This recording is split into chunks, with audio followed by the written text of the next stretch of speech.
Hello, my name's Jackie Bagnall and I'm the Director of the Exeter MBA.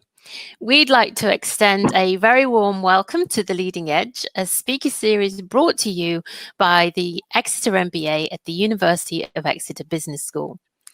A business school that has leading research centres in entrepreneurship, circular economy, sustainable finance, simulation analytics and modelling, and index initiatives in the digital economy. It is also home to the Exeter Centre for Leadership, whose members conduct distinctive and high-quality research in leadership and governance. The Centre for Leadership also offers programs at undergraduate, postgraduate, and executive MBA levels. Our intention in putting The Leading Edge together is that we develop a global community of leaders who are interested in what Exeter and its partners have to say about the issues shaping business and society.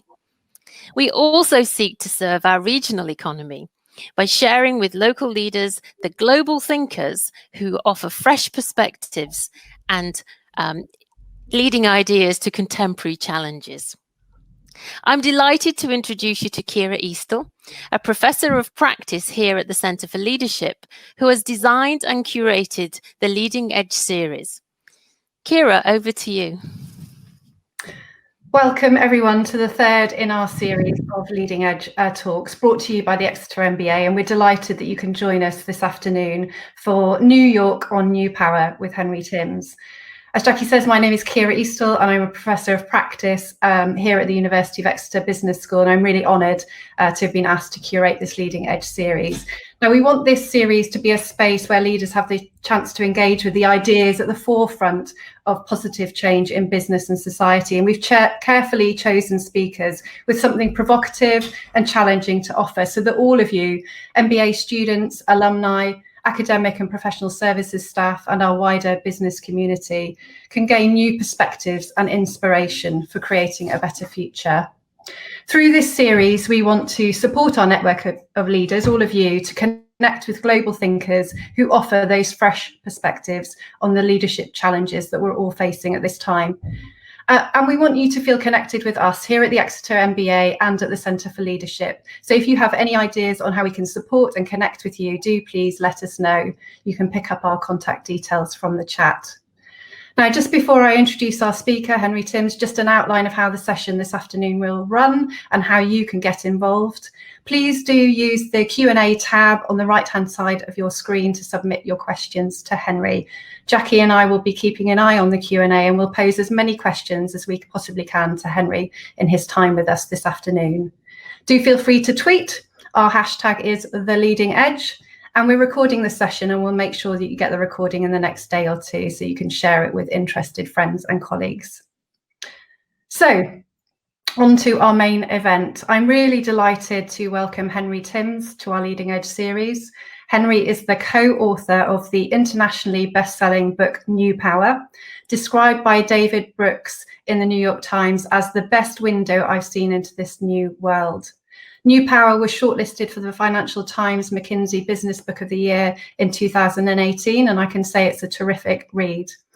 In his day job, Henry is the president and CEO of the Lincoln Center, one of the world's leading performing arts venues. And Henry's there to ensure the Lincoln Center delivers superb artistic programming, serves as a national leader in arts, education and community relations, and he oversees the Lincoln Center campus right in the heart of Manhattan. Previously, he was the president and chief exec of 92Y, a cultural and community centre that creates programmes and movements that foster learning and civic engagement. And under his leadership, 92Y was named by Fast Company as one of the most innovative companies. Not bad for an organisation that's been going for almost 150 years. He's the co-founder of Giving Tuesday, a global philanthropic movement that engages people in close to 100 countries that's generated over $1 billion for good causes. And if all that's not enough, Henry is the Hauser Visiting Leader at the Harvard Kennedy School and Visiting Fellow at Stanford University. Now, we're particularly pleased that Henry can join us today because his roots are right here in Exeter. And he told me recently that his first ever job, was on campus in the university bookshop. So we hope, Henry, that this event with us today feels like a bit of a homecoming.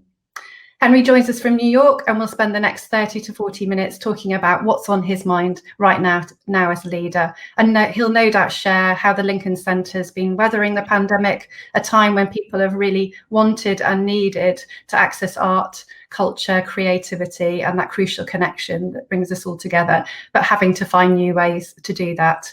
And we'll hear his reflections on new power and whether this year has tipped the balance away from old power towards new power. And I'm sure we'll hear some reflections on what it feels like to lead an institution against a backdrop of some of the most challenging and uncertain times in US democracy. So after Henry's talk, we'll have around half an hour when Jackie and I will pop back up on your screens and pose your questions to him. Do feel free, as I say, to put those questions in the chat as we go through. But over to you, Henry, and thanks for joining us.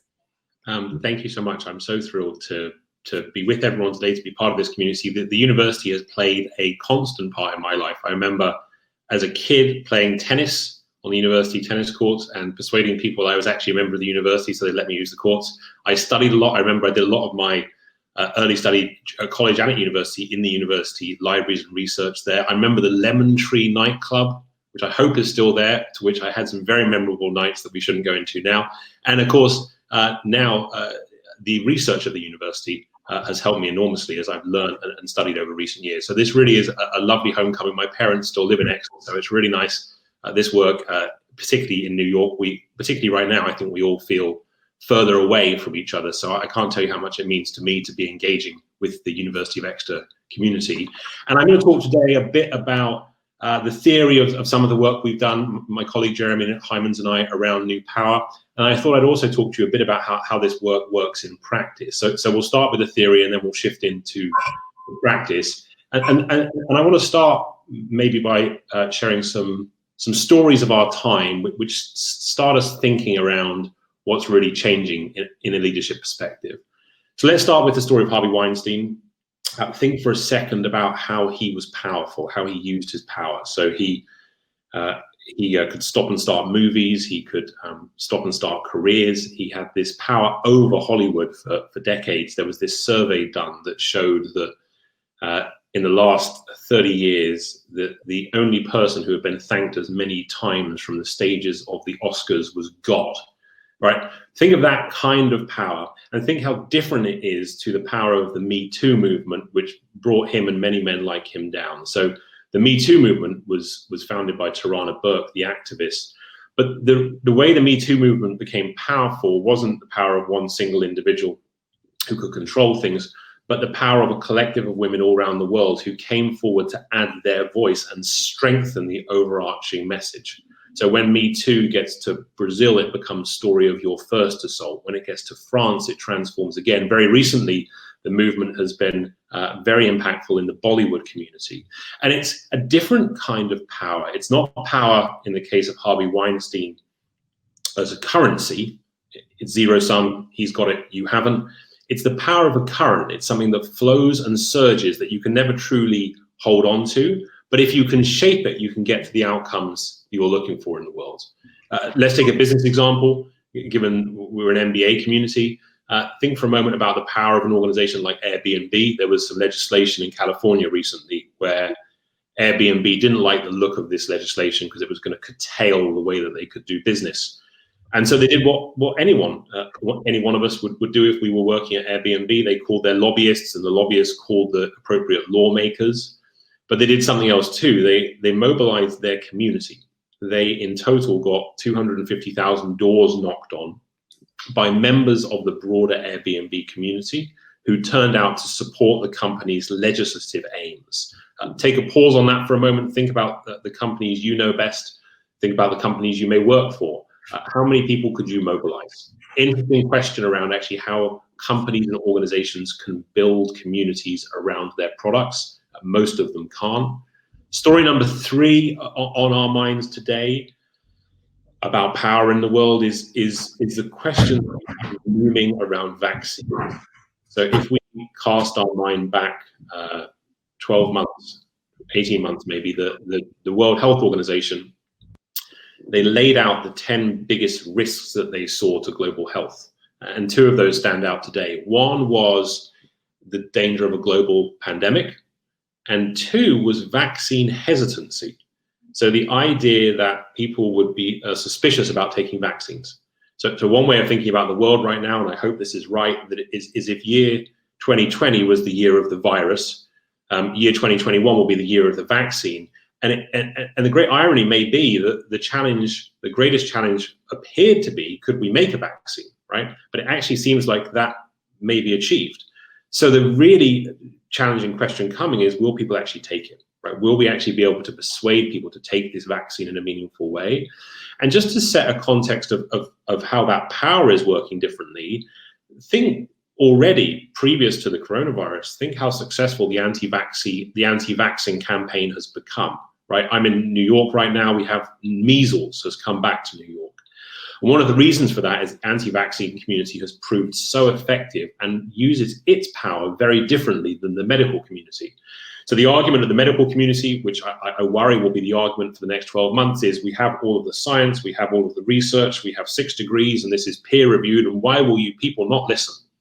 And that messaging, which worked for a long time, is proving ineffective in a world where the power of the anti-vaxxers is about small groups of people coming together, validating each other, creating intensity and urgency around the message, and moves us away from the way the medical profession has behaved. So I just whistled through 3 stories, right? A social story, or a political story really, about the way in which people like Harvey Weinstein have been toppled, a corporate story about a company, Airbnb, who has mobilized its customers around its goals, and the story of an anti-vaccine community who have proved more effective at messaging than the medical community. And all 3 of these point to what's at the heart of the work that we've been doing, which is this argument, which is to say, the way to think about how the world is shifting is not thinking about shifts in technology, but shifts in power. And that in a world where we are all connected in new ways, there is a new form of power emerging that we all have to understand if we want to be leaders, if we want to be innovative, if we want to create sustainable change. And it's the difference between old power and new power. So old power we all recognize, right? Power was held by few. It tended to download. It was very leader driven. It was closed up. It commanded. Think about the power of Harvey Weinstein. Think about the power of the medical profession, right? It was about a small number of expert doctors who would tell the world what was good for them, and hopefully they would respond. And what's changing now is we're seeing these surges of new power, where power is made by many. It's about not what you download to people, but what you can get people to upload. It's not about what you command, but what you share. It's not about leaders, it's about peers. Let me use my anti-vaccine example again. The reason the anti-vaxxers do so well is they've worked out how to use new power. There is not a general secretary of the anti-vaccine movement who hands down the monthly prescriptions to the chapters around the world. They've worked out that if you can harness the power of the crowd, you can be effective in meaningful ways. I'll try and buttress my argument a bit by saying this. If you look at the successes of a Donald Trump or a Barack Obama, I think you would have to classify both, essentially both their campaigns as new power campaigns. They unexpectedly got to the presidency because of the power of the crowd. If you look at the movements that define our times, Extinction Rebellion, Me Too, Black Lives Matter, all of them are essentially new power creations in a meaningful way. And if you think about the biggest companies of our world, the Facebooks, the Ubers, the Airbnbs, the Alibabas, they too are operating because they've worked out ways of capturing new power. Here's a different way of thinking about the same dynamic. Many of you will recognize this game. This is Tetris, which was the most popular game of the 20th century. So this was the #1 game of the 20th century. And it's a very good metaphor, Tetris, for old power. If you think about how Tetris worked, it was a single player game. It was you against the system. It was literally a top-down game. And the blocks fell down one by one on our heads. And our only job was to create order, right? To make neat lines of blocks again and again and again, until eventually we collapsed under the weight of the game. And think how different that is to this game. This is the most popular game of the 21st century. So interestingly, both these games are block-based games. And this game, and for those of you who have teenagers, you will know the answer already. This game is Minecraft. So Minecraft is the most popular game of the 21st century, but the dynamics are completely different, and they are a good metaphor for new power. So this, of course, is Exeter Cathedral, which has been created. Actually, this project was created by the museum in collaboration with the university to essentially create a space that you can build something on your terms, not somebody else's. The way Minecraft works is it's a collaborative game. It's built from the ground up. There are no real rules to Minecraft. You only learn from playing with other people. And it allows people to completely create these images in their own model. So if you run into a 14-year-old playing Minecraft, she will likely be a part of a team of people from around the world who have come together to decide what they're going to build. And together they collectively build something.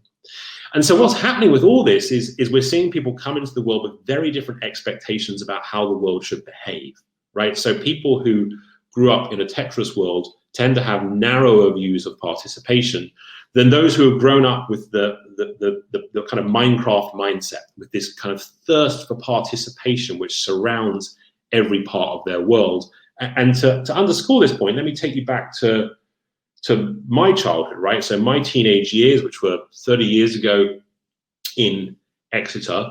Think about my routes for participation, right? What could I actually do to participate in the world? If I wanted to make my point, I could form a club. I did do that, not terribly successful. If I wanted to make my point, I could write to the Express and Echo. I did do that, not terribly successful. If I had an important political opinion, I remember doing this very well. I could sit on my stairs and dial Radio Devon over and over again, hoping they're going to choose me to be the caller, right? So and I had a happy and privileged upbringing, but my routes to participation were pretty narrow. Think about the teenager growing up in Exeter today, that same 13-year-old. Think about the fact that in any given day, she can produce films, she can become a banker, she can create her own worlds, she's engaged with communities everywhere. And what we're seeing is this very different new power mindset.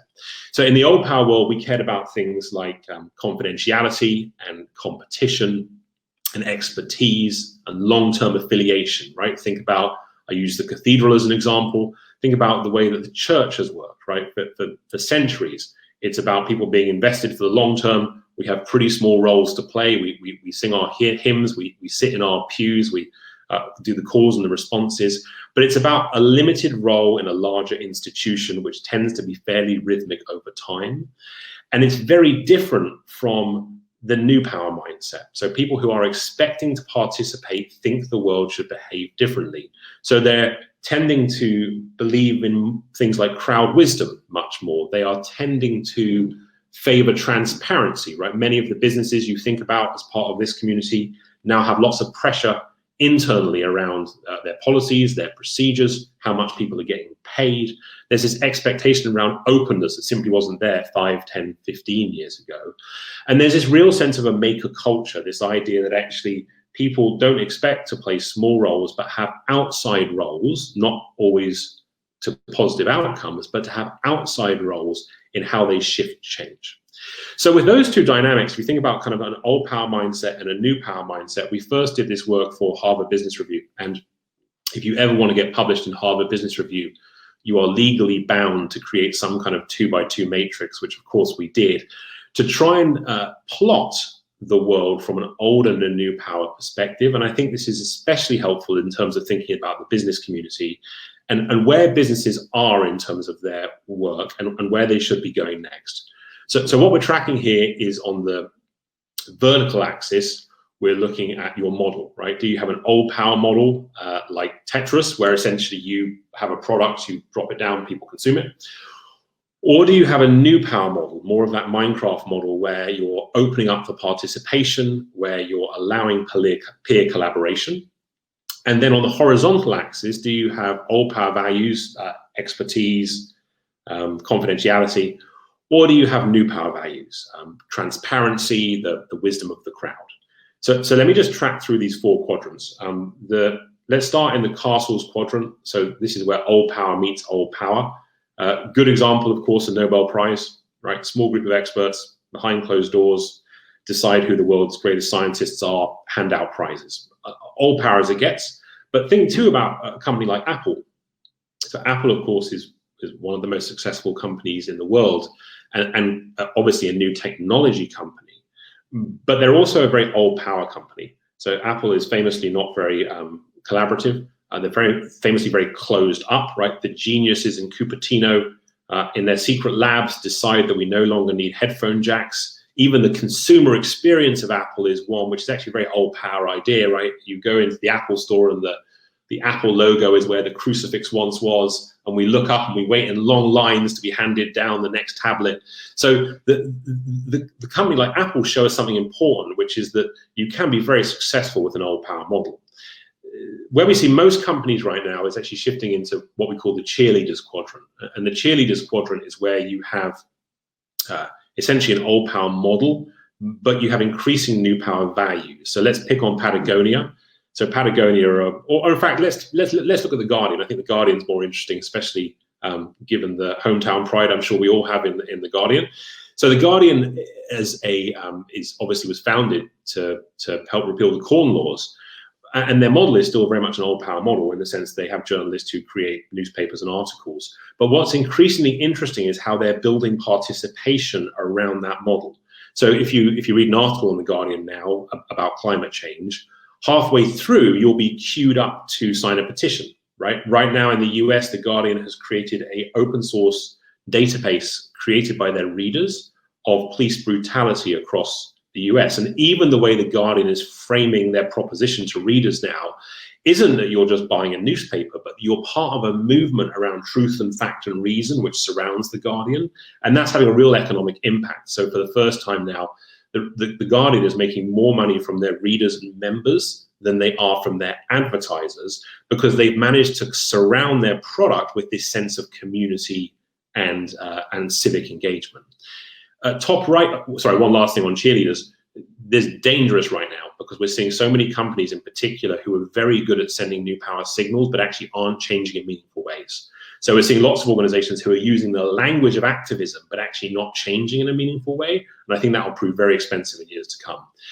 Top right is the crowds where new power meets new power. So here we see kind of what I would think of as the native new power businesses, like an Airbnb or a LinkedIn, who simply couldn't exist without being built in a new power kind of a way.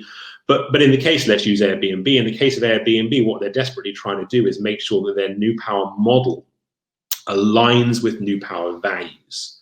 So what I mean by that is Airbnb would be nothing without the properties which many on this call will contribute to the overall enterprise. And all those properties are different. But what they have to do is work out how they keep a sense of community all around the world. So how is it they actually foster a movement of people who share not just a transaction, but share a value? And Airbnb, with some mixed successes, have actually done a pretty good job around the world of scaling a sense of community. One of the biggest threats to Airbnb is actually a transactionalism that is creeping into their business model, which fights against the sense of new power community values that have supercharged their success to date. And let's take us now finally to what we call the co-opters. And these are those organizations who have new power models, but old power values. And there's no better example than Facebook. So Facebook has captured billions of us now, right, in terms of the time we spend on the platforms. And it's as new power as it gets, right? It would literally be nothing without the contribution of data that we all make to Facebook. There is no content other than us. But what's so interesting for all of the language of community that Facebook uses is actually the values of the company are very old power and closed up. The algorithm operates in ways that we don't understand, which impact all of our lives. That algorithm will change your life today. That is not overstatement, it will. It changes our voting, it changes our democracies, the value creation of Facebook. It's decentralized participation, but centralized value creation. So there's some real challenging dissonances in the Facebook model, and we're seeing more and more those organizations who have built their models on new power, but build their values on old power. We're seeing that really prove challenging. So let me set you a challenge to think about after today's session. A good exercise, I think, particularly as you think about the work you're doing and the companies you may be involved with, which is to ask yourselves this question, right? Where are you today on this 2x2? If you're thinking about your work today, where do you see yourself? and where should you be in 5 years' time, right? Where you as an organization should you be in 5 years' time? So just to think a little bit about how you think about your strategic future from a power perspective, and where your organization is and where it should end up. And it's a very telling exercise. We've done this all around the world, and it's very rare that anyone says, in 5 years' time, I'd like to be in the same quadrant. And what that means is we are all challenged now, I think, to think about how we embed new power in our work. And that's what I want to turn to next. I promised a bit of theory and a bit of practice. So from a theory perspective, I hope that's kind of landed what new power is and why I think it matters. And then from a practice perspective, let me give you an example of kind of how this can come to life in real life, first from a business perspective. You know, one of the great battles of the world is Coke versus Pepsi, one of the great corporate battles of the world. And here's an example of first Pepsi trying to enter the new power world and failing, and then Coca-Cola doing much better. So if you remember, you may remember this commercial. If you don't, I'm happy for you, because it was truly horrific. This was the height of Black Lives Matter, and Pepsi made a commercial, a very highly polished TV commercial, right? Very much an old power frame, beautiful, highly polished TV commercial, the script of which was basically, there was some protest happening in some nondescript European city, and things looked pretty dicey, you know, and protests were looking dicey. For the record, this was the most attractive group of protesters you've ever seen in your whole life. If you've ever been to a protest, you'll recognize that there is a spectrum of attractiveness at any given protest. Not so for this protest. Everyone was beautiful. And the protest was looking like it was about to get pretty dicey. There was a bit of a standoff with the police, and happily then Kendall Jenner, the Kardashian, appeared. She walked into the fray. She took off her wig. She then handed a police officer a can of Pepsi, and that quelled the rebellion, right? So how did this all turn out? You know, Pepsi had wanted to start a movement with this campaign, and they did. They had a huge global backlash. So the tweets around this are worth digging into. Every activist around the world feels dumb now that we know all it takes is Kendall Jenner and a Pepsi to fix things. Even better was this. So Pepsi ended up having to retract this and apologize to Kendall Jenner. And it was a really good example of, I think, a company recognizing there's this world of participation out there and getting it very wrong. So that leads us to the question, how do we get it right? This is a campaign I came across last year in Brazil. So in Brazil, there is a homophobic slur, which is this Coke is a Fanta, which means that person is gay. That Coke is a Fanta. And obviously, it had been a problem in general, but also a problem for the company for a long time. So what Coke did is they issued this can of Coke. They issued it on for Pride, and the can of Coke says on it, "This Coke is a Fanta, so what?" And they simply created these cans and put them in the store, and then did absolutely nothing. And what happened, of course, is sorry, I should add one more thing. What was inside these cans of Coke was actually Fanta. So they were Coke outsides and Fanta insides. These became hugely popular, right? They got all sorts of earned media around the world in terms of the campaign, and even more powerfully, of course, was user-generated content. So people started making their own Cokes and Fantas, buying a Coke, buying a Fanta, tipping one out, tipping the other in, and this went viral in a very meaningful way, even including merchandising. So people started to create merchandising around this Coke is a Fanta. And if you want a sense of how powerful this kind of thing could be, I was with a mother in Sao Paulo last year, and I was talking about this campaign, and she came up to me and she said, "I want you to know my son came out and I bought him that T-shirt the day he came out." Right? Think about the resonance of that story from a point of view of the brand for Coca-Cola. And at the end of all of this, they invested zero, not a dollar in media, and it became the biggest social media campaign in Brazil in the year, because they had worked out how to capture new power. Example two is something from my own work around Giving Tuesday. So we created a campaign after Black Friday and Cyber Monday, and actually very much inspired by Red Nose Day, very much inspired by what I had seen and participated in growing up around Comic Relief and Red Nose Day, which was, there wasn't in America in the way that the UK has these kind of big giving days. So we created Giving Tuesday as a kind of philanthropic response after Black Friday and Cyber Monday. and it's about to turn 10. And just to give you a sense of the scale, last year it drove almost $2 billion. The average gift size for Giving Tuesday is about $100, so it's very small micro donations. Giving Tuesday is now in over 70 countries around the world. And actually this year, in May, we did a Giving Tuesday special for the coronavirus. We did a special Giving Day in the spring and raised $500 million in small donations for supporting causes during a time of particular challenge. And one of the reasons that Giving Tuesday, I think, was proving successful is we built it in a new power way. So as you think about practically how to build for new power, what's at the heart of it, and I think this is true especially for the business world, is you're asking people to do something more interesting.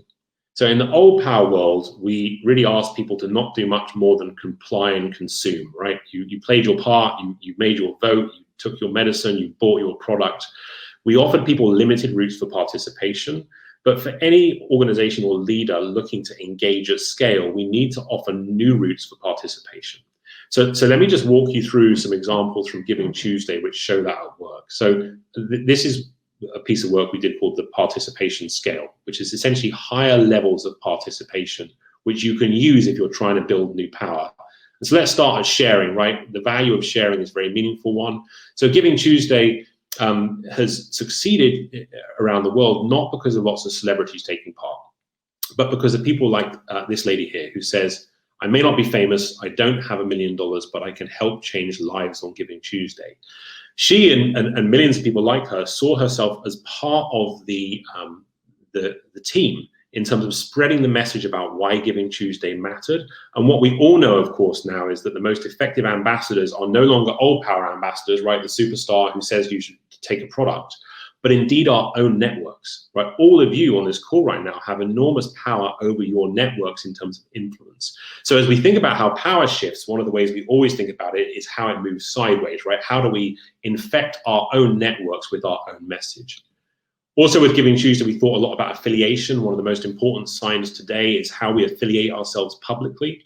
So think about the LinkedIn profiles that you have. Think about the ways in which you signify to the wider world that you're tied to something, whether it's a company or a cause or an idea or an institution. So Giving Tuesday was supercharged because lots of people felt like it spoke about who they were and what they could do. And then further up the scale is where it gets challenging, and it gets especially challenging for organizations who did well in the old power world, which is you can't make much progress in the new power world unless you're prepared to let people take your idea and make it better, which is kind of it's kind of antithetical for organizations who are so used to control that the idea someone will grab your idea and make it better. So I'll give you an example from Giving Tuesday. In the very first year of Giving Tuesday, we had lined up for Mayor Bloomberg, who was then the mayor of New York City, to be the first mayor in America to declare it Giving Tuesday. That was the goal. He was going to declare it Giving Tuesday, and he was going to sign a proclamation. We were going to have a photo shoot, and it was going to be great. And the day before all this took place, we saw this on social media. And this is the mayor of Batesville in Arkansas, who had become the first mayor in America to declare it Giving Tuesday. Mayor Bloomberg was not as enthusiastic about being the second mayor in the nation to declare it Giving Tuesday. So think about that example, right? He took our message, he adapted it, he made it his own. Someone locally who we've never met turned it into a campaign in Arkansas. And in the old power world, this is a disaster, right? In the old power world, the cardinal rule has been failed, which is you've lost control of the message. But in a new power world, it's moments like this that actually build things, right? Everyone is talking about movements right now. But one thing we always say is it's only a movement if it moves without you, right? It's only a movement if things start happening outside your control, but inside your intentions. And so when you start seeing these adaptations, that's what you start to see. A little bit further up the food chain, we of course saw a lot of funding around Giving Tuesday. We saw a lot of people raising money in innovative ways, including this was a great virtual reality campaign that people could build together. And at the very top of the food chain, you get to a point where people are creating assets that make the whole campaign stronger who have nothing to do with you. So I want to give you a couple of examples. This is Giving Tuesday in Canada. They've been very successful in Canada. And here there was a local bus company who on Giving Tuesday turned all of the buses, the front of all the buses, to say Giving Tuesday. I have no idea where those buses ended up, but that was so powerful for supercharging the overall movement in a meaningful way. And then what we've also seen, which has been very interesting, is kind of these affiliations within particular groups. So this is one example, which is Latinos Give on Giving Tuesday. But time and again, we've seen people around the world actually take the idea and create bigger frames for how it can resonate and grow, which gets to the very top of all this, which is at the end of all of this, that the ultimate goal is to get to a point where someone owns a campaign as much as you do. And so here are a couple of examples. We had this, this was a year one campaign, year two campaign, an organization called Dress for Success. And they donate shoes and outfits to women heading back into the workplace. And they turned Giving Tuesday into Giving Shoes Day and did it as a day when people would donate shoes and clothes. Now, in the old power world, disaster, right? This is someone who's taken your brand, they've taken your narrative, they've changed it. You should call the lawyers, cease and desist. But in the new power world, this is exactly what you're looking to happen, that people are actually making the campaign more powerful. And then this was from this year, which is the Giving Tuesday chapter in Sierra Leone this year, who did a big campaign around mask wearing tied to the Giving Tuesday we did in May.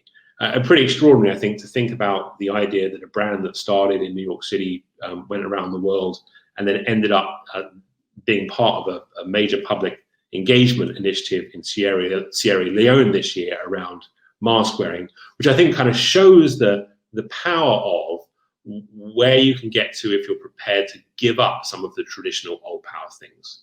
I want to finish with three conclusions, and I'm really looking forward then to some Q and some A. Well, I want to show you this slide only because it's an interesting branding exercise.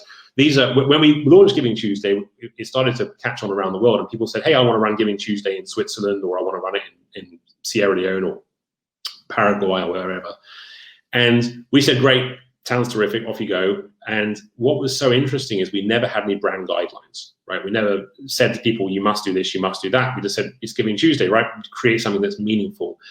But with no brand guidelines, everyone essentially found some way of creating common cause. So the heart logo that you'll see in the middle of Giving Tuesday, every time people have taken that, they found a way of telling their own story about their own work, but doing so in a general common context. And I think that's a really important idea. There's some research by a social scientist called Marilyn Brewer around the idea of optimal distinctiveness.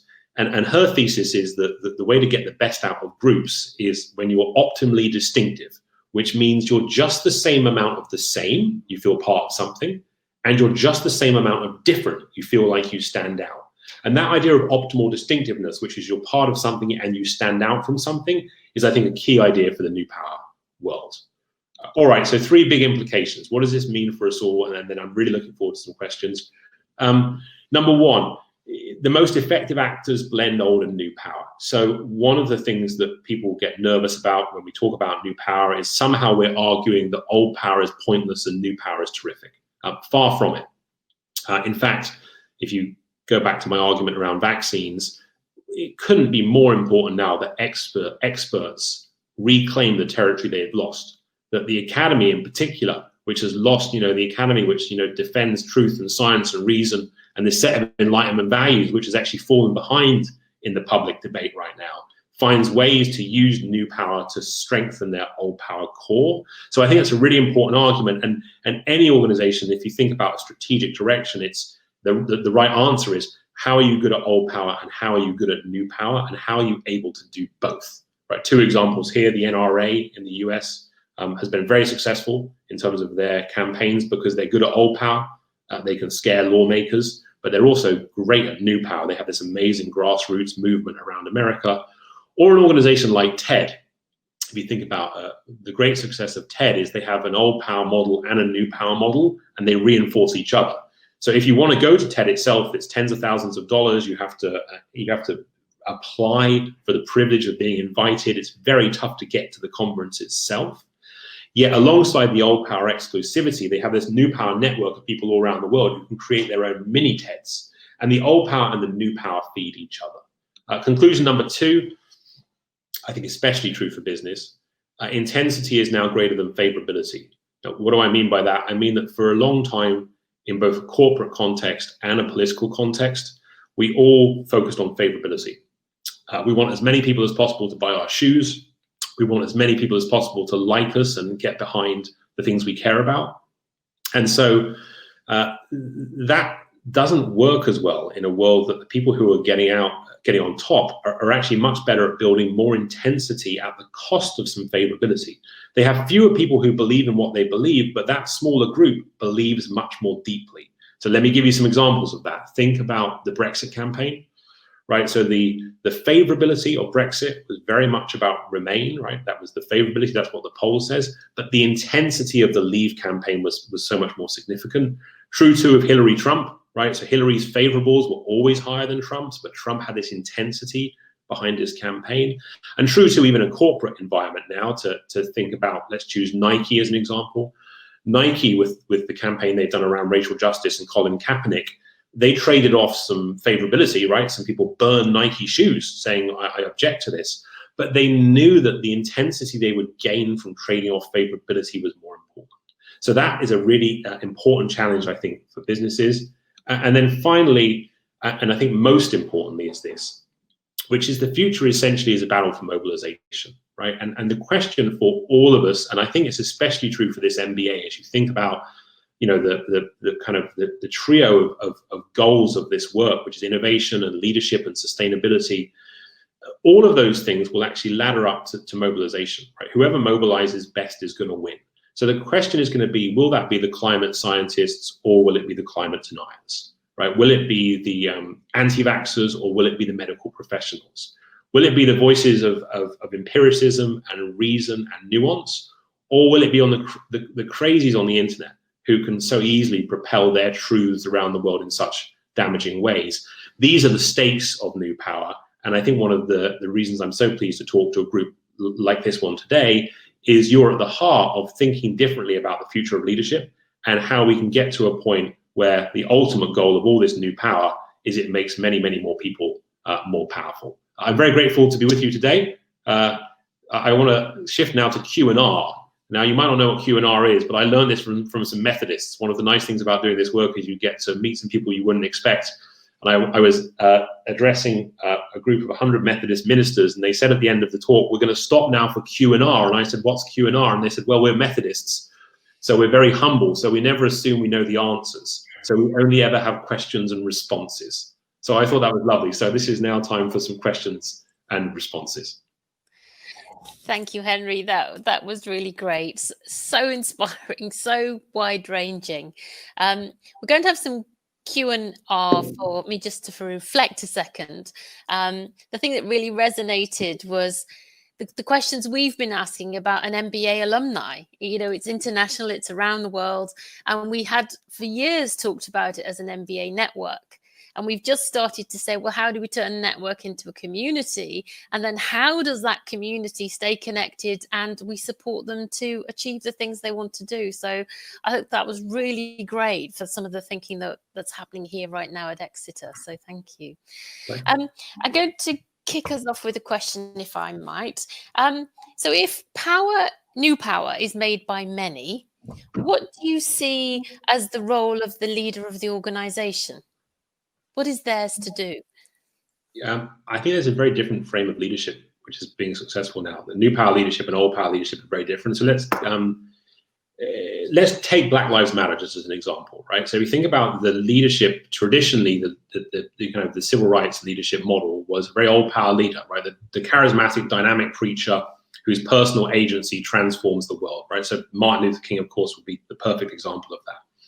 What's so interesting about the leadership of Black Lives Matter is there's a real intentionality around the co-founders of that movement, that it isn't about one central dynamic figure who's taking up all the space. Instead, they have this framing about Black Lives Matter, which is to say that it's not leaderless, which is often the critique that is put on Black Lives Matter, but leaderful. And the goal of it is to make more people leaders of the movement.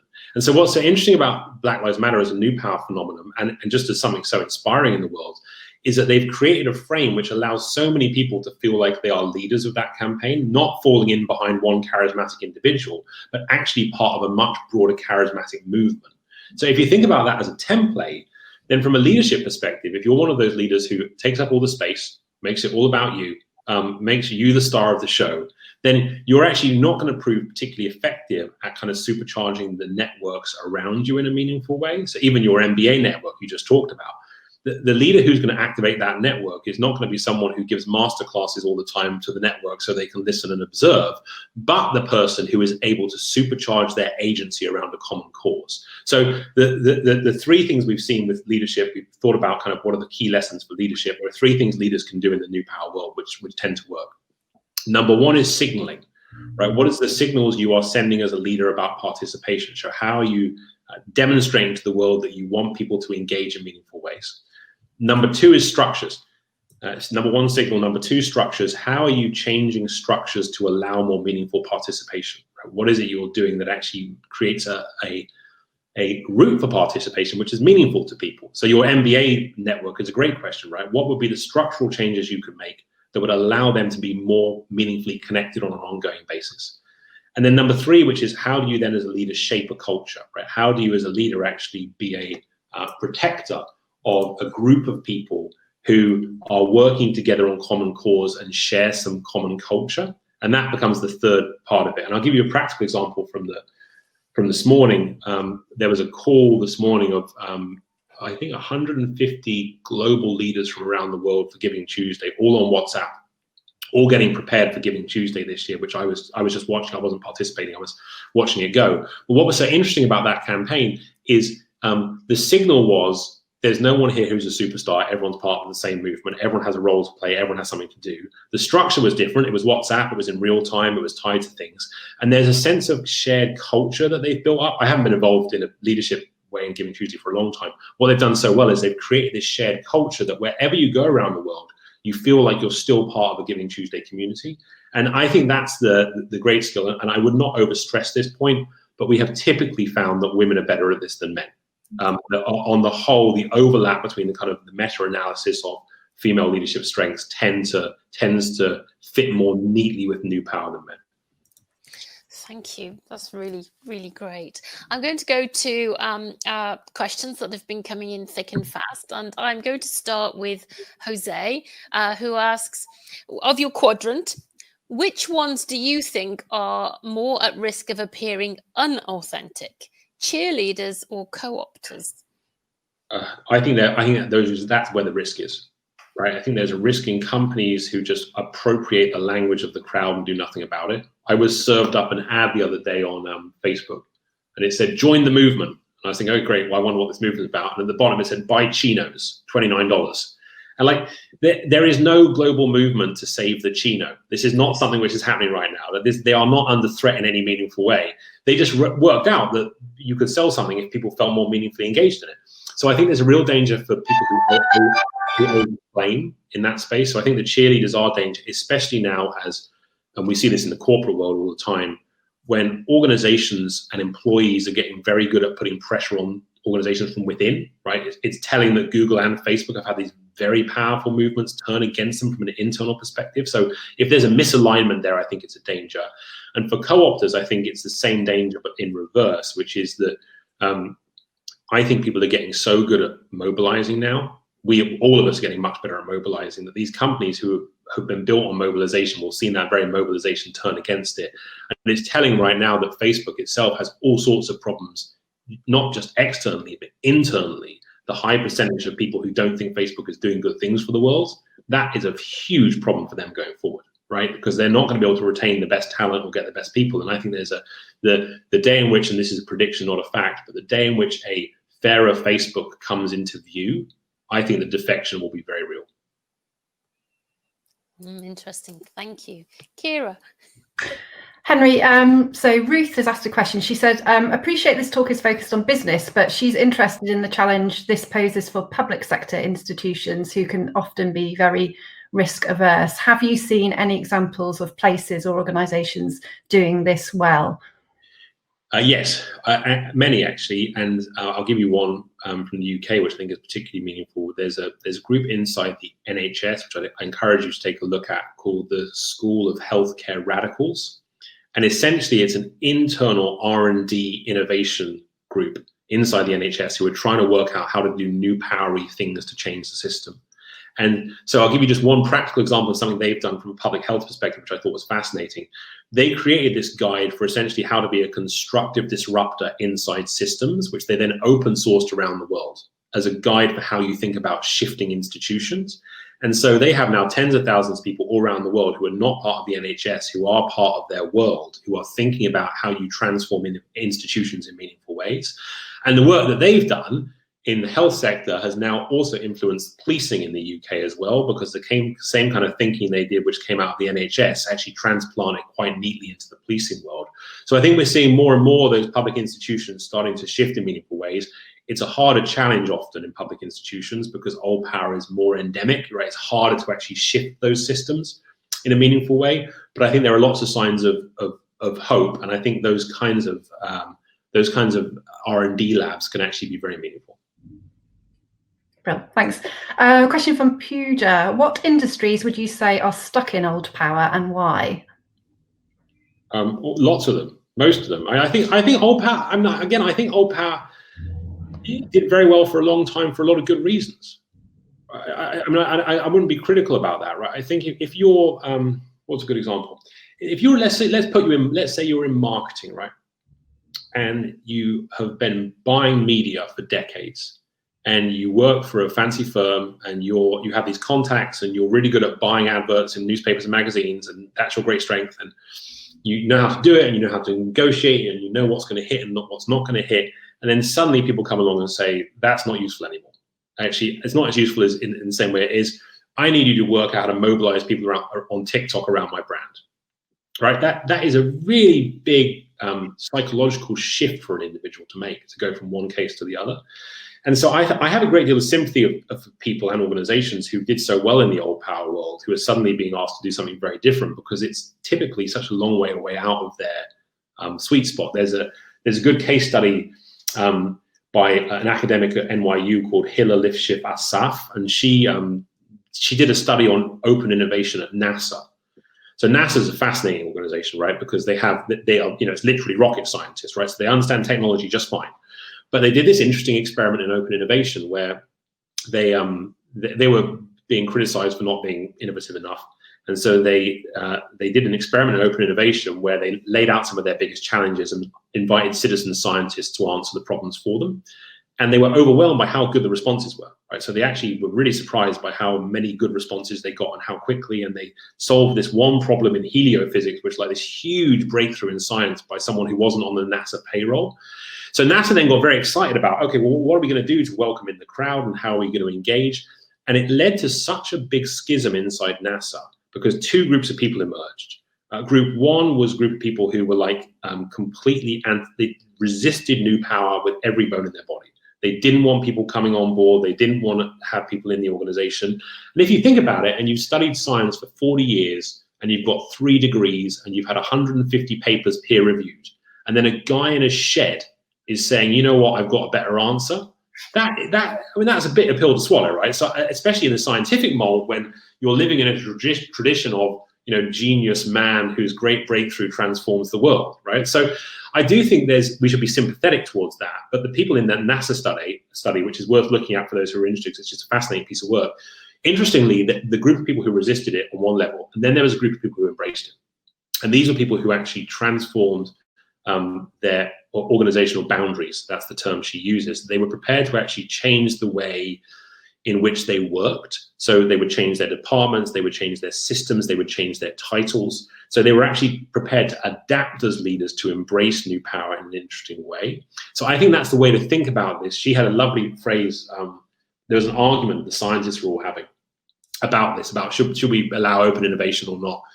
And the chief scientist turns around to all of her colleagues and says, you have to stop thinking the world is my lab, and you have to stop thinking the lab is my world, and you have to start thinking the world is my lab. I thought that was such a lovely description of that shift to new power. So I think that's the key, is any organization, or lots of old power organizations, this cannot be about technology, and it cannot be about people feeling like they're dinosaurs because they don't understand TikTok, right? That is the wrong framing for this. The framing has to be, there are ways of being more effective if you can channel more participation in meaningful and non-trivial ways. And the experts who have made breakthroughs on this have worked out how to do that. Thank you. Richard asks, do you see new power leading to a shift in the ownership of capital, i.e. money flows down to the community rather than up to the shareholders? Maybe. So I hope, I think is the answer to that question. So I think the possibility is definitely there, right? So if you think about things like, let's take another corporate example because this is an MBA. The KKR right now, the investment company KKR, are increasingly investing in firms where they are making equity for employees part of the pitch, right? So the very nature of the firm itself, they are creating greater, literally ownership stakes for the employees, frontline employees as part of the organization, because they recognize that actually if you are an organization where you distribute participation and centralized capital, you're not going to be able to hold up in meaningful ways. So I think we'll start to see a lot more of those co-ownership models emerge. I'll give you an interesting UK example. There's a company called Brewdog, who are a brewery, and they've done some really interesting experiments with crowd equity, right, where essentially the company itself is co-owned by the drinkers. So I think we're inevitably going to start to see more of those models emerging, and there is a logic, no question, to the Uber that's co-owned by the drivers, right? Think about that idea, right? It makes complete sense. Now, why hasn't it happened? It hasn't happened because capital, the superstructure for capital markets makes it very hard for those things to take off, and the investment required is actually very significant. But I do think we're going to see more of a compromise and more promise in that area. The only note of caution I would add to that is anyone who's ever been utopian about the internet has always been wrong, right? So at the very beginning, it was going to create freedom and democracy, and we were all going to be flattened, and the world would be free, and that didn't quite work out. And then these social networks were going to come along, and they were going to make us connected and happy, and that didn't quite work out. So I'm always nervous of being overly optimistic about paving over the parking lot, right? We always end up doing that one way or another. But I do think there's some promise, and I think especially things like the blockchain, which is over trumpeted, but I think on paper, the idea of the blockchain being a meaningful way in which you can disintermediate some of these centralized forces, I think is very promising. Thank you. They're coming thick and fast. Right. This is from Jess. Hi, Henry. Could you speak about the dynamics of old and new power institutionally at the Lincoln Center? Where is the venue on your matrix? Where do you hope to be in 5 years? And how does that inform your work? So we're a castle right now. Lincoln Center is, 60 years old and has kind of lived in this tradition of expertise, excellence, all of which we're very proud of, right? One of the things about being Lincoln Center is we have done an extraordinarily good job, actually, of being a place where we value rigor and ambition and all things that the old power world rewards very meaningfully. Having said that, we cannot hope to have the next 60 years be as promising as our last 60 years if we don't add some new power to our old power, right? If we don't find some ways of getting people to participate more meaningfully in our world. And just to set context to that, there's lots of people right now who would reasonably say, this is a horrific time for performing arts institutions because of the coronavirus, no question, right? We are facing some existential challenges as a sector. But if you want an optimistic note, from the point of view of the arts in general, not arts organizations, but the arts in general, we've never had more writers than we do today. We've never had more filmmakers. We've never had more singers. We've never had more poets. Like, the artistic volume of creations right now is so significant in ways that was inconceivable if we take us back to my teenage years at Lemon Grove. It was inconceivable back then that level of participation would start to happen. I remember there was a choreographer who I thought was just terrific, and she was doing site-specific choreography for her subway ride back to Queens on the subway, right? She was choreographing dances to do on her way home, and she had audiences of tens of thousands, right, of people who were engaging with her work on her terms, not intermediated by an organization like Lincoln Center. So our question then becomes, as an institution, we will always be, I think, and I think it's our job to be a place which recognizes kind of the pinnacle of artistic achievement, and we have to do a lot more of that in an old power way, but we have to surround that wow with more new power and finding out ways of engaging in more meaningful ways. So I'll give you a practical example of something we did recently. during the coronavirus, we've been doing a weekly memorial concert. We were working with different interfaith groups and saying, look, how can we help? What's going on in your worlds? And what we heard from the faith groups was they were saying we can't have funerals anymore because of social distancing. So we said, okay, we'll do a weekly concert. And then we encourage people everywhere to submit names of people they'd like to have memorialized. And then they were able, then anyone, New Yorkers all around the city, could send in names of people they wanted to pay tribute to. And so Yo-Yo Ma would be playing, and then as Yo-Yo Ma is playing, people would be paying tributes to the people they had loved and lost as part of that performance. Just one practical example of the kinds of ways you can start to think about how you can bring more new power into your model. So to make sure I answer the question, Lincoln Center's job is not to zip to the top right? We are not going to become decentralized and disintermediated. We're going to balance the two. We'll end up somewhere near the middle, where we will reinforce the old power model in the ways which are very positive, but we'll actually work out cleverer ways of creating more new power around that model. And I think that's kind of the curatorial space we need to get into in the future. Henry, has COVID accelerated that then in terms of your progress? Yeah, I think it's been, yes, I think it has for us. I think one of the great challenges for organizations is what's happened for most organizations is your old power model has been just stopped. It just comes to an end, right? And so the only thing you've got left now is to try and create some new power models around your work, because if you haven't got, in the case of the performing arts, if you haven't got halls that you can fill, your model's gone, right? So the question is then, what do you do in meaningful ways? So that has been a very tough shift. But I do think the artistic community around the world has been just terrific in finding ways to be of service during this difficult period, right? I think that's been something which will be, and I also think, and this is a prediction, not a fact, but I think that the desire for congregation will be so significant when the time comes. People will be desperate to be back, but I also think we'll have learned something. I think we as a sector will have learned some, the good question earlier about old power organizations being resistant. I do think the coronavirus has supercharged lots of sectors to move more quickly on both digital transformation and power transformation in ways that would not have happened otherwise. For sure. A question from Martin: which organizational company, in your opinion, needs to urgently change to either new or old power? I don't know whether I'm not sure I'm allowed to kind of publicly scold companies for not doing enough. I think I would say government. I think probably my biggest worry will be government, which is the democratic threat right now is actually that as a participatory experience, government is just terrible, right? And now what do I mean by that, right? If hypothetically, I'm not going to do this. If I was to go onto Facebook now and take a picture of this and put it on my Facebook page saying, so pleased to be with the Exeter MBA Leading Edge series, talking to people all around the world about new power, hometown boy, right, hashtag. If I did that, within seconds, there would be people all around the world validating it, people saying they liked it. Some of my Exeter friends would be, hey, that's so cool, it'd be great. I'd have this very rewarding experience, right? The reason we are all spending an hour a day, I think that's the average now, on Facebook, is because it's lovely, right? It's providing us with these immediate that's kind of peer-reviewed affirmation, which is always positive, right? You never post things on Facebook where people tell you that you're wasting your time or stupid, right? You feel good.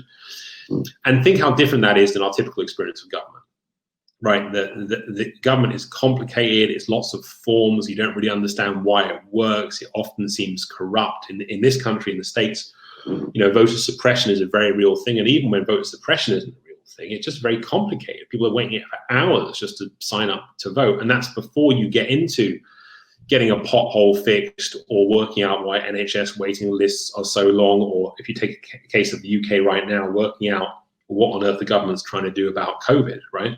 And so the great danger is if government itself at a local level and at a national level is actually a very poor participatory experience, it leaves the space open for us to be distracted, right? And who distracts us? People who have very good algorithms, number one, so that's social media, and strongmen leaders, number two, right? People who come along and promise, look, I can give you order. I can make things work on time.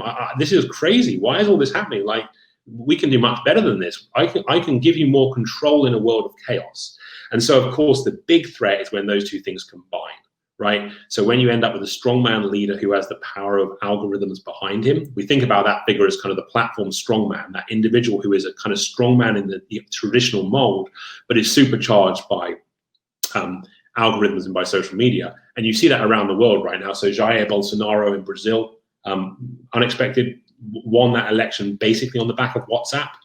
Trump is a platform strongman, right? He's a strongman, but he's supercharged by all of this incredible intensity from social media.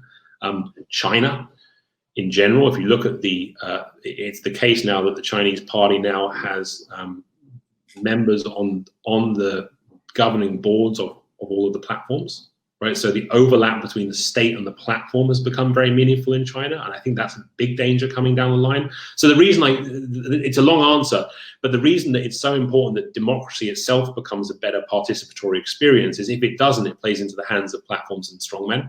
So I think that's the great challenge for government, is how does democracy itself become more rewarding? And it could, right? We did a thought experiment in the book, which is like, if you think about paying your taxes, we all pay all this money in taxes, and it's a very unrewarding experience. I don't just mean that financially. It's very unrewarding. You don't really know what happens with your money, right? It just goes, you get some taxed and you pay it, and you're kind of disappointed by the quality of leadership. There's no reason that, and people have done this around the world, there's ways in which you can have more of an influence over where your tax money ends up, number one. There's ways in which governments could give you a lot more dynamic information about your money at work, right? There's easy ways in which you can imagine government itself becoming more participatory if they can make that shift. But I think that would be my number one concern. Thanks. When you spoke about congregation, it made me think of that the collective effervescence when you all gather together, and you sort of the energy and the emotion, and I can absolutely relate to what you say there. I wonder if we gather that in quite the same way. Henry Kit asks a question. Please, can you speak a bit to the challenges of corporate governance in a new power environment? What are the characteristics of effective governance in this particular sphere? I love collective effervescence. What a nice! I'm going to steal that. So governance is there's new power governance is being applied to companies all the time right now. Right. So what's actually so interesting usually is that the old power governance hasn't really changed. Right. Board of directors, does the right thing, and shareholders keep an eye on stuff to some degree.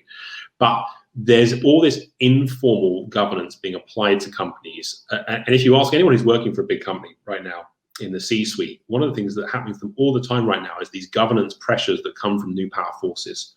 So I'll give you some examples. The Me Too movement became a very big pressure point from a governance perspective, from a new power perspective on companies who were suddenly thinking, what have we been doing all these years? Why have we been tolerating this? These problems that we've hidden away have been showing up in public. We've got that pressure coming on us. Issues around LGBTQ rights in particular, a set of issues, a set of influences, informal demands on companies coming up. Black Lives Matter, particularly right now, all of this scrutiny coming on institutions and companies from external forces. And I would classify all that as governance. It's not governance in the traditional old power sense of, you have your meetings and you check your boxes and you make sure everyone's doing the right thing. But it's a governance that has to be contended with as an organization. So for corporations, I think part of the equation is starting to think about how you think about your new power governance and manage for that in a meaningful way. And there are some interesting ideas emerging about how that might be done. I'll give you an example from Taiwan. So Uber was having trouble, like it does around the world. It was having trouble in Taiwan around its license to operate. And lots of the taxi drivers and various people there weren't very comfortable with the way Uber was operating. So they crowdsourced the way they were going to be regulated. They actually worked out this very clever crowdsourcing platform where the Uber drivers, the taxi drivers, normal citizens could all offer perspectives on how they ought to be regulated and come to a consensus view. So they even made the regulation and governance of their company a new power experiment. Now, the experiment worked. I don't think Uber actually fared very well in the end there, but it pointed, I think, to where we're going next, which is, I think there are now ways of organizations and individuals baking in governance, in new power governance into their model so as they can engage more meaningfully. And even like social media sentiment analysis now if you take a practical example, to some degree, you can view that as governance, right? You're trying to work out what the world is saying about you and what you should be doing about it. And a lot of companies are now actually navigating based on those inputs in a way which I would frame as new power governance, which in a way which is actually very meaningful and keeps them the right side of a line which is expensive to fall the wrong side of.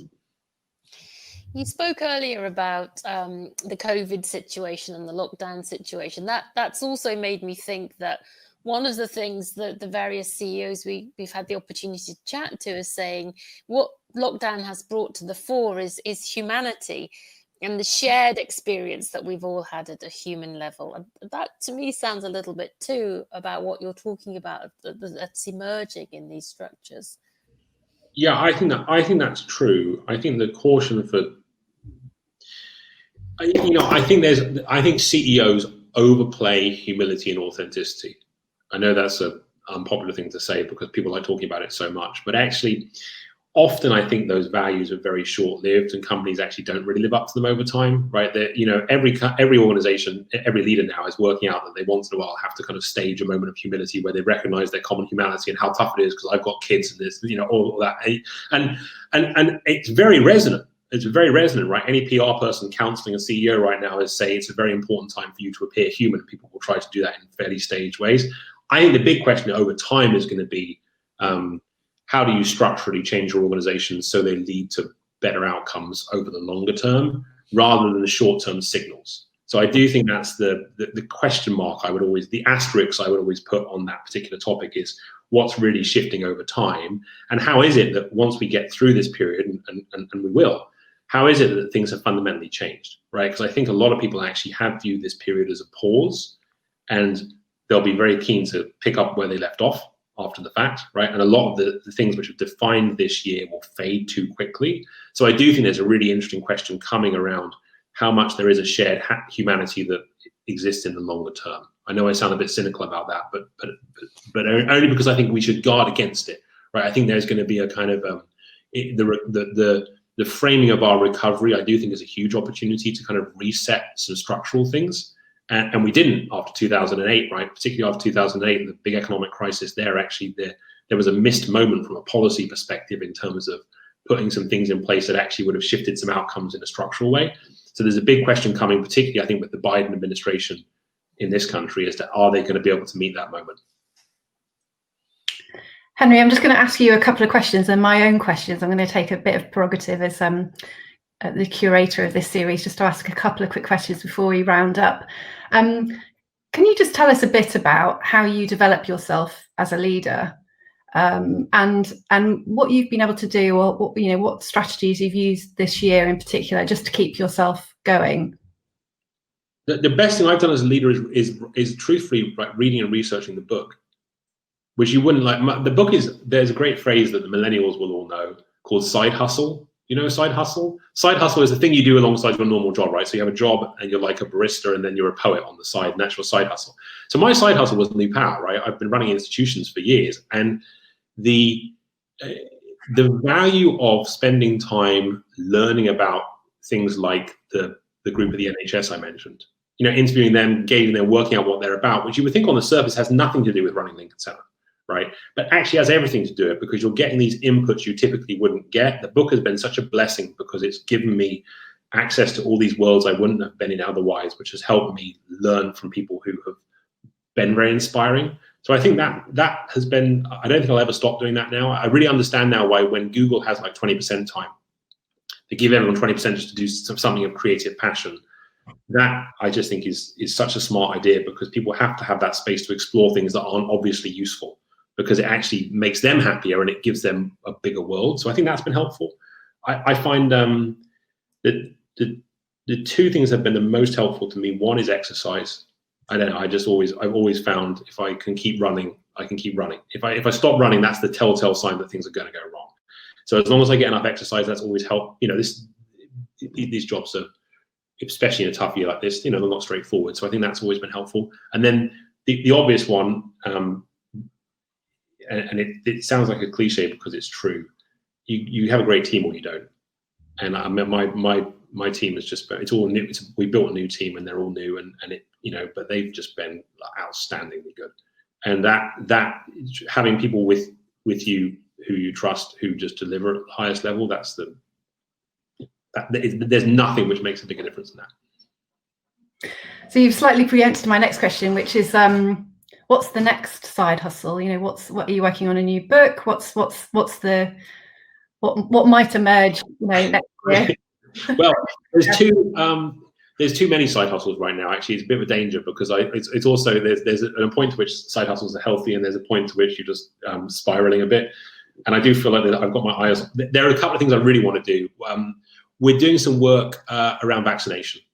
So the Purpose, where I'm a senior advisor, Jeremy, my co-author, runs that company. But there's a whole bunch of work that we're doing with the UN in particular around thinking about the vaccination questions. And I really think that's going to be such an important issue for next year, that if we can make any kind of contribution towards that, it's going to be great. And I actually think that's going to be a call on all of us in the year ahead to think about our role to play in encouraging vaccination. I think that is going to be to get to, you know, billions of people taking this vaccine to protect all of us. It's going to be really tough around the world, especially access. So even if countries do well, you can imagine the UK doing quite well for a bunch of reasons.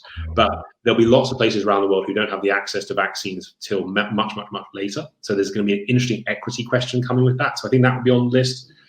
And then, you know, and then there are various kind of creative things which are bubbling along. I've got an idea for a play. We'll see. And then my last question is, so you live and work in, you know, one of the most exciting cities in the world, in New York. I say one of, because of course Exeter is also one of the most exciting places in the world. What do you miss about Exeter, Henry? Oh, I miss so much about it. You know, even something like the cathedral, one of my favorite runs in the whole world is up over the hill, go around the back of the campus, and you come down through the fields and you come across and you can run down through there.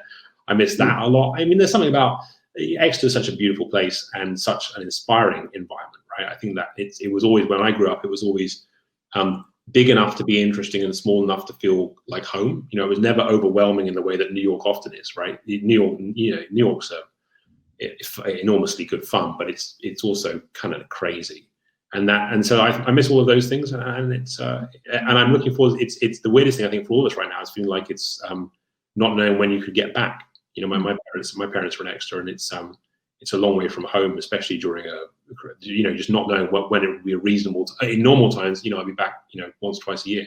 So that's kind of tough. Well, we'll hope to see you physically. Yeah, I can't wait. Give me half a chance. Is a Lemon Grove still open or no? I think it is. Yeah, isn't it, Jackie? I look at Jackie. Probably when we're not in lockdown, but yeah, good. All right. Well, if I'm coming back, then the Lemon Grove's probably open. I could probably my fake ID will probably pay off this time. That's great. Where do you think we are, Kira? One more question from the panel, from the side? I'm going to take this one, and then this will be the final question, Henry. Minami asks, what do you think about the different levels of challenges to adopt new power between countries? Really spoke about sort of political or country level. Well, I think it's, look, there are lots of countries around the world where participation is very dangerous, right? Of any kind, right? If you think about, certainly it's the case, there's a set of issues that you or I could express views on any day of the week and have no problem, which if you were to do so in Russia could be a real risk to you. So I think that's, you know, and also obviously true of China, also true of a range of authoritarian countries around the world. So I think that our opportunities to participate are things we should cherish. And so I think there are some people who really face an uphill battle. I think increasingly you're seeing the kind of oversight of the internet being a big issue. So I think it may well be the case that we'll see the internet localizing in some unhealthy ways, where people actually will have their own internets which share their own truths, and I think that can really put a barrier on participation. So I think the people who are freer have a higher responsibility to try and do more with this new power now, given they have the chance. And I think we should all be,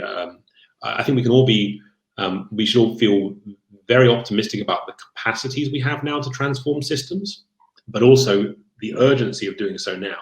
Because I do feel that the danger of the unspooling of so many institutions and the unspooling of so much participation, which is if we don't get some sense out of it and some sustainability, to use one of your frames, out of it, the danger is it does lead us to a world which feels more and more anti-democratic, right? That actually that reversion feels like the great irony, of the internet being it becomes at the end of the day not democratizing but anti-democratizing, right? The absolute opposite of what was promised ends up being happening. So I think that's the big prize here. I think is to make sure that we actually end up that we are all free to participate, and that participation ladders up to something more than just another viral trend that comes and goes. Thanks, Henry, and thanks so much for the presentation. Thanks for answering all those brilliant Q&R. We're all going to be saying Q&R from now on.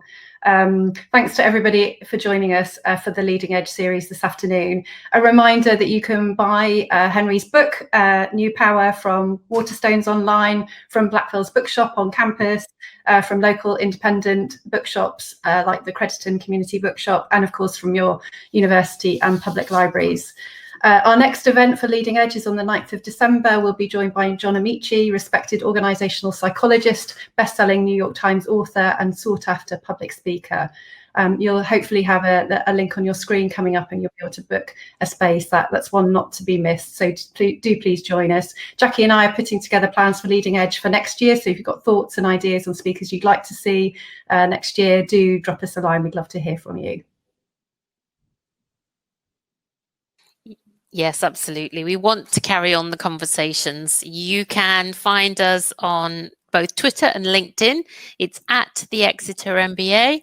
And just to remind you that there will be a recording of today's session, which can be found on the Leading Edge website, which is part of the University of Exeter.